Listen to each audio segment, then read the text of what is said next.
రేపే కార్తీక మాసంలో మొదటి మంగళవారం, అలానే నాగుల చవితి కూడా ఎంతో పవిత్రమైనటువంటిది, విశేషమైనటువంటిది. నాగుల చవితి అనేది సాధారణంగా సర్పాలకి చాలా ఇష్టం. చాలామంది ఈ రోజుల్లో సర్పదోషాలతో బాధపడుతూ ఉన్నారు. సర్పదోషాల వల్ల అనుకున్న పనులు అనుకున్న సమయానికి పూర్తి కాక చాలా బాధలు, కష్టాలు అనుభవిస్తారు. చేతిలో ధనం కూడా నిలవదు. అలాంటిది రేపు మంగళవారంతో ఈ యొక్క నాగుల చవితి కలిసి రావటం అనేది మామూలు విషయం కాదు. ఎందుకంటే మంగళవారం అంటే సుబ్రహ్మణ్యేశ్వర స్వామి వారికి చాలా ఇష్టం కనుక రేపు నాగుల చవితితో కలిసి వస్తుంది. అందులో కార్తీక మాసంలో మొదటి మంగళవారం. కార్తీక మాసంలో ఈ యొక్క మంగళవారానికి ఎంతో ప్రాముఖ్యత ఉంటుంది. కార్తీక మాసం అంటేనే ఎంతో పవిత్రమైనటువంటిది. ఈ మాసంలో ప్రతిరోజు కూడా ఎంతో పవిత్రమైనటువంటిదిగా పరిగణించబడుతుంది. అలాంటిది కార్తీక మాసంలో మనకు మంగళవారం రోజుతో ఈ యొక్క నాగుల చవితి కలిసి రావటం చాలా విశేషం. ఎంతటి సర్పదోషాలు ఉన్నా, కుజదోషాలు ఉన్నా, రాహుదోషాలు ఉన్నా తొలగిపోతాయి. రాహు, కేతు, కుజ, సర్ప అన్ని రకాల దోషాలు, అలానే ఏలినాటి శని బాధలు కూడా మీ జీవితంలో అనుకున్న పనులు కాకపోయినా విద్యా, ఉద్యోగ, వ్యాపారం, పెళ్లి, ప్రేమించి మోసపోవటం, అలానే ఆరోగ్యం, నాగదోషం, సంతానం, భార్యాభర్తల మధ్య గొడవలు, అత్తాకోడళ్ల మధ్య గొడవలు, స్త్రీ పురుషుల వశీకరణము, ధనం నిలకడగా లేకపోవటం, రాజకీయం, వామచార దోషం, ఇలాంటి ప్రతి ఒక్క సమస్యకి తప్పకుండా 24 గంటల్లోనే పరిష్కారం లభించును. అంతేకాదు వీరిని నమ్మకంతో ఒక్కసారి గురువుగారిని కాంటాక్ట్ అయితే చాలు, ఖచ్చితంగా మీ సమస్యలన్నీ కూడా 24 గంటల్లో తొలగిపోతాయి. మీ ప్రతి సమస్యకి కూడా 100% 24 గంటల్లోనే సొల్యూషన్ అనేది లభిస్తుంది. శ్రీ వారాహీదేవి జ్యోతిష్యాలయం, పండిత్ పవన్ నంబూదిరి, నెంబర్ 1 వశీకరణ స్పెషలిస్ట్. కేరళ నుండి మంచి పరిష్కారం అనేది ఖచ్చితంగా లభిస్తుంది. వీరికి ఒక్కసారి నమ్మకంతో కాంటాక్ట్ అయి చూడండి, ఖచ్చితంగా మీ సమస్యలు తొలగిపోతాయి. ఇవన్నీ అంటే మనం జీవితంలో ఎదగలేకపోవటానికి ఈ యొక్క సర్పదోషాలు, అలానే ఈ దోషాలే ఖచ్చితంగా కారణం. అలానే కొంతమందికి వివాహంలో చాలా ఆటంకాలు ఎదురవుతూ ఉంటాయి. వివాహంలో అనేక రకాల ఆటంకాలతో వివాహాది శుభకార్యాలు కూడా జరగవు. ఇలా చాలా రకాల సమస్యలు అనేవి దోషాల వల్లే ఏర్పడుతూ ఉంటాయి. మరి ఈ యొక్క దోషాలను తొలగించుకోవటానికి కార్తీక మాసంలో వస్తున్నటువంటి అతి ముఖ్యమైన పవిత్రమైనటువంటి చవితి మంగళవారంతో కలిసి వస్తుంది. ఎంతటి ఘోరమైన దరిద్ర బాధలు పట్టి పీడిస్తున్నా సరే ఖచ్చితంగా అవన్నీ తొలగిపోవాలి అంటే స్నానం చేసే నీటిలో ఇవి వేసుకొని చేస్తే జన్మ జన్మాల దరిద్రాలు, తెలిసి తెలియక చేసిన పాపాలు తుడిచిపెట్టుకొని పోతాయి. అన్ని రకాల దోషాలు, గ్రహ దోషాలు అన్నీ కూడా తొలగిపోతాయి. ఇక వాటన్నింటినీ తొలగించుకుని జీవితంలో ఉన్నత స్థాయికి ఎదగగలుగుతాము. పరమేశ్వరుడి అనుగ్రహం కూడా లభిస్తుంది. పరమశివుడికి కార్తీక మాసం అంటే చాలా ఇష్టం. అలానే శివుడి యొక్క ఆభరణం కూడా నాగుపాము. ఆ పాముని మనం చాలా సులువుగా శాంతించవచ్చు. అంటే మన జాతకంలో సర్పదోషం ఉంటే ఆ దోషం తొలగిపోయి మనపై ఉన్నటువంటి ఆగ్రహం అంతా తొలగిపోయి మనకు ఆ యొక్క నాగుల అనుగ్రహం అనేది లభిస్తుంది. సుబ్రహ్మణ్యేశ్వర స్వామి అనుగ్రహం లభిస్తుంది. రాహుకేత దోషాలు తొలగిపోతాయి. ఈ యొక్క రాహుకేతు దోషాలు అనేవి ప్రతి మనిషిని అనేక రకాల కష్టాల పాలు చేస్తూ ఉంటాయి. వాటి నుండి కూడా విముక్తిని పొందవచ్చు. రేపు ఎంతో పవిత్రమైన మంగళవారం, అందులో కార్తీక మాస మంగళవారం. కార్తీక మాసంలో చేసేటటువంటి స్నానం, దానం, దీపం ఇవన్నీ కూడా ఎంతో పవిత్రమైనటువంటివి. అలానే ఈ యొక్క మాసంలో చేసే జపాలకి కూడా ఎంతో పుణ్యం లభిస్తుంది. కార్తీక మాసం అంతా కూడా పరమశివుణ్ణి సూర్యుడు ఉదయించక ముందే పూజించాలి. వీలైతే నదీ స్నానం ఆచరించాలి. నదీ స్నానం ఆచరించలేని వారు కొన్ని నియమాలు పాటిస్తూ ఇంట్లోనే స్నానం చేసే నీటిలో ఇవి వేసుకుని చేస్తే చాలు, అన్ని రకాల దరిద్రాలు తొలగిపోతాయి. కటిక దరిద్రుడు కూడా ధనవంతునిగా మారిపోతారు. అంతేకాదు కార్తీక మాసంలో బిల్వ చెట్టుకి ఎంతో ప్రాధాన్యత ఉంటుంది. ఈ యొక్క కార్తీక మాసంలో బిల్వ చెట్టుని తాకిన, బిల్వ చెట్టు కింద దీపాలు వెలిగించిన, అది కూడా మట్టి ప్రమిదలో లేదా పిండి దీపంలో దీపాన్ని వెలిగించాలి. బిల్వ చెట్టుకి శివపార్వతుల యొక్క అనుగ్రహం అధికంగా ఉంటుంది. ఈ మాసం మొత్తం కూడా పరమశివుణ్ణి అభిషేకించి ఎవరైతే బిల్వదళాన్ని సమర్పిస్తారో అలాంటి వారికి కోరుకున్నంత అదృష్టం, ఐశ్వర్యం లభిస్తుంది. పరమేశ్వరుని అనుగ్రహం కూడా లభిస్తుంది. ఈశ్వరుని అనుగ్రహం ఉన్నవారు దరిద్రులు అయినా కోటీశ్వరులుగా మారుతారు. కోరిన కోరికలు నెరవేరుతాయి. ఈ కార్తీక మాసంలో శివాలయంలో పిండి దీపాలు వెలిగించటం, లేదా ఉసిరికాయ దీపాలు వెలిగించటం, లేదా ఉమ్మెత్త దీపాలు వెలిగించటం వంటివి చాలా సహజం. ఇలాంటి దీపాలను శివాలయంలో అలానే విష్ణుమూర్తి ఆలయంలో వెలిగిస్తూ ఉంటాము. ఇలా వెలిగించటం వల్ల జన్మజన్మాల దరిద్ర బాధలు తొలగిపోతాయి. అలానే రేపు కార్తీక మాసంలో వస్తున్న మొదటి మంగళవారం నాగుల పంచమి రోజున ఎవరైతే గోమాతకి పాలకూరను కానీ లేదా తోటకూరను కానీ, ముఖ్యంగా బెల్లం అలానే కొన్ని బియ్యం రెండూ కూడా కలిపి గోమాతకి తినిపించాలి. ఇలా రేపు ఎంతో పవిత్రమైనటువంటి మంగళవారంతో కలిసి వస్తున్న పంచమి రోజున గోమాతకి ఇది పెడితే అన్ని రకాల దరిద్ర బాధలు తొలగిపోయి కోటి దేవుళ్ళ అనుగ్రహం లభిస్తుంది. కోట్ల సంపదకి అధిపతిగా మారిపోతారు. అనుకున్న పనులు అనుకున్న సమయానికి పూర్తవుతాయి.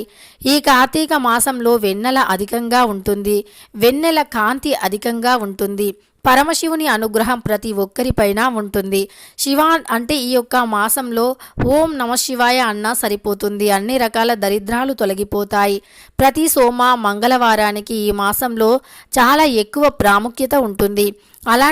అలాంటిది రేపు కార్తీక మాసంలో మొదటి మంగళవారం, అలానే ఈ యొక్క పవిత్రమైనటువంటి నాగుల చవితి. ఈ రోజున ఇంట్లోకి కేవలం పచ్చకర్పూరం తెచ్చుకుంటే గనక మన దరిద్రాలు తొలగిపోతాయి. ఖచ్చితంగా ఈరోజు సాయంత్రం సంధ్యా సమయంలో శివుడి ముందు ఒక పిండి దీపాన్ని వెలిగించి ఒక బిల్వదళాన్ని, నీలిరంగు పుష్పాన్ని సమర్పించాలి. నీలకంఠుడికి నీలిరంగు పుష్పాలు అన్నా, నీలిరంగు దుస్తులు అన్నా చాలా ఇష్టం. అలానే ఈ యొక్క రోజు అంటే ఈ సోమవారం రోజున సాయంత్రం లోపైనా సరే ఒక్క నీలిరంగు శంకు పుష్పాన్నైనా సమర్పించాలి. ఇలా సమర్పించటం వల్ల ఆ యొక్క పరమశివుని అనుగ్రహం తప్పక లభిస్తుంది. స్నానం అనేది మనకు ఎన్నో రకాల దరిద్రాలను తొలగిస్తుంది. అందులో కార్తీక స్నానానికి ఉన్నటువంటి విశేషం ఇంకా దేనికి ఉండదు అని చెప్పుకోవచ్చు. మన హిందూ ధర్మాల ప్రకారం మాఘమాసానికి, శ్రావణ మాసానికి ఎంతటి ప్రత్యేకత ఉంటుందో కార్తీక మాసానికి కూడా అంతే ప్రత్యేకత ఉంటుంది. ముఖ్యంగా ఈ యొక్క కార్తీక మాసంలో అధికంగా పూజలు చేస్తూ ఉంటాము. ఎందుకంటే సాధారణంగా చేసే పూజల కన్నా కూడా కార్తీక మాసంలో చేసే పూజలకి ఎక్కువ పుణ్య ఫలితం లభిస్తుంది.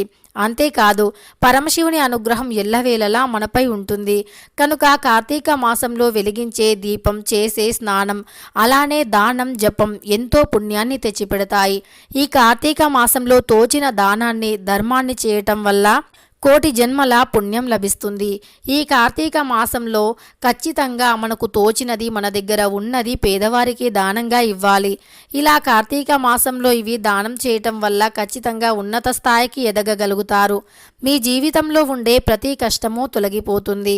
అత్యంత పవిత్రమైనటువంటి ఈ యొక్క కార్తీక మాసంలో వచ్చే మంగళవారంతో కలిసి వచ్చే నాగ చవితి.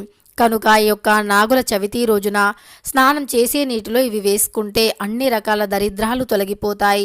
ముఖ్యంగా రేపు మంగళవారంతో కలిసి వస్తున్నటువంటి కార్తీక చవితి కనుక రేపు మర్చిపోకుండా నాగులు అంటే జంట నాగులు ఎక్కడైతే ఉన్నాయో అక్కడికి వెళ్ళండి. అంటే సుబ్రహ్మణ్యేశ్వర స్వామివారి ఆలయం కానీ లేదా నరసింహస్వామి ఆలయం కానీ ఇలా ఎక్కడైతే జంట నాగులు ఉన్నాయో అక్కడికి వెళ్ళి జంట నాగులకి పాలతో అభిషేకం చేయండి. ఇలా పాలతో అభిషేకం చేసిన తర్వాత ఆ యొక్క జంట నాగుల దగ్గర బెల్లం మరియు నువ్వులను కలిపి నైవేద్యంగా పెట్టండి. ఇలా బెల్లం, నువ్వులు కలిపి నైవేద్యంగా పెట్టి అక్కడ ఒక కొబ్బరికాయను కూడా కొట్టి ప్రదక్షిణలను చేస్తే గనక ఎంతటి ఘోరమైన సర్పదోషాలైనా తొలగిపోతాయి. లేదా గోధుమ పిండితో నాగులను తయారు చేసి ఆ నాగులకి కూడా పూజను చేయవచ్చు. ఇలా చేసి తర్వాత పూజ పూర్తయ్యాక పాలల్లో ఆ గోధుమ పిండితో చేసిన పాములను కరగబెట్టి కరిగిన తర్వాత వాటిని ఎవరు తొక్కని ప్రదేశంలో కూడా పోయవచ్చు. అలానే జంట నాగులకి పాలతో అభిషేకం చేసిన వారికి ఖచ్చితంగా పాపాలు పటాపంచలైపోతాయి. ఏళ్ల నాటి నుండి పట్టి పీడిస్తున్న సర్పదోషాలు, శనిదోషాలు, రాహుకేతు దోషాలు అన్నీ తొలగిపోతాయి. నవగ్రహాల దగ్గర నువ్వుల నూనెతో దీపాన్ని వెలిగించాలి.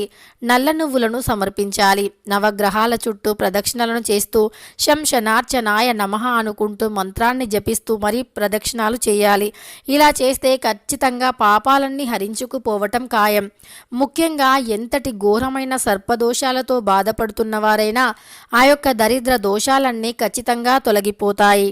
ఇక ఈ పవిత్రమైనటువంటి నాగుల చవితి కార్తీక మాసంలో మంగళవారం కనుక అంటే స్నానం చేసే నీటిలో ఏది వేసుకొని చేయాలో ఇప్పుడు తెలుసుకుందాం. ముందుగా రేపు ఉదయాన్నే నిద్ర లేవాలి. కార్తీక మాసం మొత్తం కూడా సూర్యుడు ఉదయించక ముందే నిద్ర లేవాలి. ఇలా చేయటం వల్ల సకల దేవతల అనుగ్రహం లభిస్తుంది. ఉదయం నిద్ర లేచి ఇల్లు వాకిలి శుభ్రం చేసి ఇంట్లో ధూపాన్ని వేసి వాకిట్లో ముగ్గులు పెట్టాలి. అలానే రేపు ఇంట్లో పొరపాటున కూడా పొట్లకాయ కూరను వండకూడదు. ఈ కూర అంటే పాముల్లాగా పాముల ఆకారాన్ని పోలి పొట్లకాయలు ఉంటాయి కనుక ఈ యొక్క చవితి ఈరోజు ఈ యొక్క ఏ మాసంలోనైనా సరే చవితి వచ్చింది అంటే ఖచ్చితంగా పొట్లకాయ కూరను వండకూడదు. పొట్లకాయ కూరను వండితే అవి అంటే దోషాలు తగులుతాయని పెద్దలు చెబుతూ ఉన్నారు కనుక పొట్లకాయ కూరను చవితి రోజుల్లో వండకూడదు.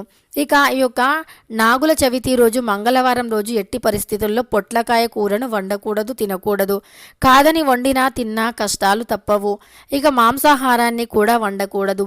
ఎందుకంటే అవి ఖచ్చితంగా మనకు నెగిటివ్ ఎనర్జీని తెచ్చిపెడతాయి కనుక మంగళవారం రోజు మాంసాహారాన్ని అస్సలు వండకూడదు. అలానే పొట్లకాయని వండకూడదు. ఇక తీపి పదార్థాలు ఏవైనా వండుకోవచ్చు. తర్వాత మనం ఇల్లు వాకిలి శుభ్రం చేసి వాకిట్లో ముగ్గులు పెట్టి ఆ తర్వాత స్నానం ఆచరించాలి. సూర్యుడు ఉదయించక ముందే ఆచరించాలి. కార్తీక మాసం మొత్తం కూడా సూర్యుడు ఉదయించక ముందే స్నానం ఆచరించాలి. అది కూడా అంటే మనం ఎప్పుడైనా సరే సూర్యుడు ఉదయించక ముందు బ్రాహ్మీ ముహూర్తంలో స్నానం ఆచరిస్తే అంతకు మించిన పుణ్యం ఇంకొకటి ఉండదు. నదీ స్నానం ఆచరించలేని వారు కూడా బ్రాహ్మీ ముహూర్తంలో స్నానం ఆచరిస్తే ఖచ్చితంగా ఆ స్నానం చాలా పవిత్రమైనటువంటిదిగా శుభప్రదమైనటువంటిదిగా పరిగణించబడుతుంది. ఇక స్నానం చేసే నీటిలో కొన్ని నల్ల నువ్వులను కలుపుకొని ఒక బిల్వ దళాన్ని వేసుకోవాలి. బిల్వ దళానికి సామాన్యమైన శక్తి ఉండదు. పరమశివుని అనుగ్రహంతో పాటు పార్వతీదేవి యొక్క అనుగ్రహం కూడా ఉంటుంది. కాబట్టి అన్ని రకాల పుణ్య నదుల్లో స్నానం చేసినంత పుణ్యం లభిస్తుంది. నల్ల నువ్వులు వేసుకోవటం వల్ల సర్పదోషాలు, శని దోషాలు, రాహుకేతు దోషాలు తొలగిపోతాయి. అలానే మనకు రాజయోగం పడుతుంది. శరీరంపై ఉన్నటువంటి అనేక రకాల సమస్యలు కూడా తొలగిపోతాయి. ఎందుకంటే ఇందులో దైవశక్తే కాకుండా ఆధ్యాత్మిక పరంగా కూడా వాటిలో ఎన్నో రకాల శక్తులు ఉంటాయి. మంచిని శరీరానికి మంచిని కలిగింపి ఎన్నో రకాల విటమిన్స్ కూడా ఉంటాయి. కాబట్టి శాస్త్రపరంగా సైన్స్ పరంగా రెండు విధాలుగా మేలు చేస్తాయి. నల్ల నువ్వులు శరీరానికి మంచి మాయిశ్చరైజింగ్ని ఇస్తాయి. ఈ చలికాలంలో నల్ల నువ్వులను స్నానం చేసే నీటిలో వేసుకొని చేయటం వల్ల ఖచ్చితంగా మన శరీరం పొడిబారింది కూడా మంచి మాయిశ్చరైజింగ్గా అవుతుంది. ఇది శరీరానికి హెల్దీగా కూడా ఉంచుతుంది. కాబట్టి నల్ల నువ్వులు వేసుకోవటం వల్ల శని దోషాలు తొలగిపోవటమే కాకుండా ఆరోగ్యానికి కూడా మేలు చేస్తాయి. ఇక బిల్వదళం అంటే పరమశివునికి అతి ప్రీతికరం. ఈ బిల్వదళాన్ని వేసుకోవటం వల్ల స్వచ్ఛమైనటువంటి మంచి పుణ్య నదిలో స్నానం ఆచరించిన పుణ్య ఫలితం లభిస్తుంది. కనుక 7 జన్మల దరిద్ర పాపాల నుండి విముక్తిని పొంది సకల ఐశ్వర్యాలతో సంతోషంగా జీవించాలి అంటే ఖచ్చితంగా రేపు కార్తీక మాసంలో వస్తున్నటువంటి మొదటి మంగళవారంతో కలిసి వచ్చిన పంచమి రోజున స్నానం చేసే నీటిలో ఇది మర్చిపోకుండా వేసుకొని చేయండి. వీడియో నచ్చితే లైక్ చేయడం మర్చిపోకండి. ఇలాంటి ఎన్నో వీడియోస్ కోసం ఛానల్ని తప్పకుండా సబ్స్క్రైబ్ చేసుకోండి.